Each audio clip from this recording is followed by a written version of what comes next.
Assalamualaikum warahmatullahi wabarakatuh.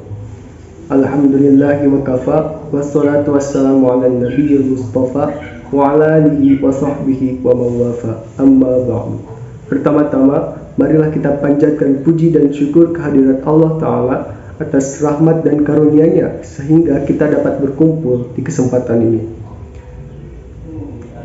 Yang terhormat Ibu Bapak Guru serta teman-teman yang saya banggakan, perkenalkan, saya Dandi Maulana dari kelas 12 IPS 3. Pada kesempatan yang baik kali ini, saya akan menyampaikan pidato dengan tema Masihkah Pancasila menjadi jati diri bangsa.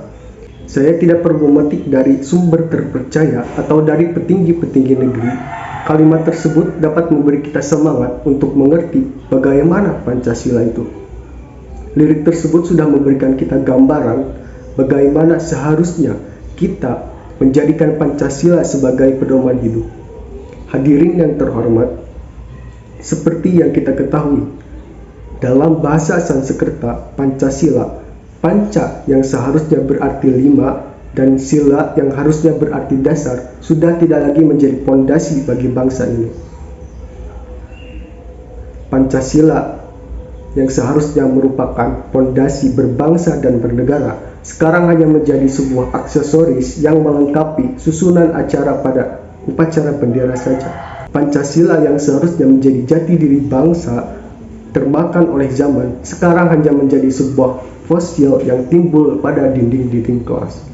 Saudara yang terhormat, apabila kita mengungkit sejarah terciptanya 5 dasar itu, kita di sini semua tanpa terkecuali pasti tahu yang manakah Pancasila itu, apa tujuan dibentuknya, bahkan hafal betul dengan isi dari Pancasila itu sendiri. Tapi di sini bukan hanya soal hafalkah kita sebagai bangsa Indonesia, atau bukan soal kebiasaan membaca Pancasila pada saat upacara bendera dilangsungkan, tapi apakah kita sudah menerapkan Pancasila dan mengamalkan Pancasila di kehidupan kita. Untuk memikirkannya saja pun mungkin belum ada. Mengapa kita mengkhianati Pancasila? Yang lebih menyedihkan dan lebih menyakitkan bagi mereka-mereka yang tidak hafal dengan Pancasila. Banyak pejabat negara yang belum hafal dengan Pancasila. Apa ini tidak menggelikan? Apa ini tidak aneh?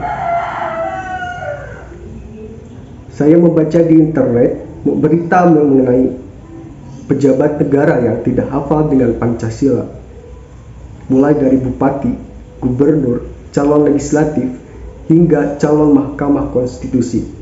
Bahkan di salah satu kota di Pulau Jawa, tercatat sekitar 70% pelajar SD, SMP maupun SMA tidak hafal dengan Pancasila. Saudara sekalian, apa kita ingat dengan Hari Valentine jatuh pada tanggal berapa? Apa kita ingat dengan perilisan film Squid Game 2? Apakah kalian ingat konser Blackpink di sini? Jelas kalian mengetahui tanggal tersebut. Kita sengaja mengingat-ingat tanggal-tanggal favorit kita. Tapi tidakkah kita mengingat hari kelahiran Pancasila? Hanya sekadar mengingat. Hari kelahiran Pancasila jatuh pada tanggal 1 Juni. Mari kita lihat ke belakang. Lihat apa yang telah kita berbuat kepada kehormatan Pancasila dan para pahlawan yang telah merumuskan Pancasila.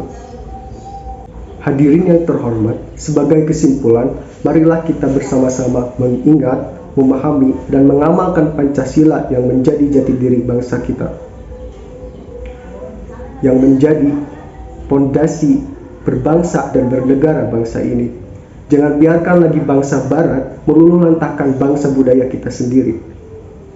Ketika Indonesia mengamalkan Pancasila, tidak hanya kita lafalkan, Indonesia akan terbebas dari kejahatan-kejahatan yang membelenggu, mulai dari kejahatan, kekerasan, pembunuhan, korupsi, dan nepotisme, dan yang lain sebagainya. Saya rasa demikianlah keseluruhan pidato yang dapat saya sampaikan. Kurang dan lebihnya mohon maaf. Sebagai penutup, ada peribahasa dari sang proklamator kita yang berbunyi, "Perjuanganku akan lebih mudah karena mengusir penjajah. Perjuanganmu akan lebih sulit karena melawan bangsamu sendiri." Terima kasih. Wassalamualaikum warahmatullahi wabarakatuh.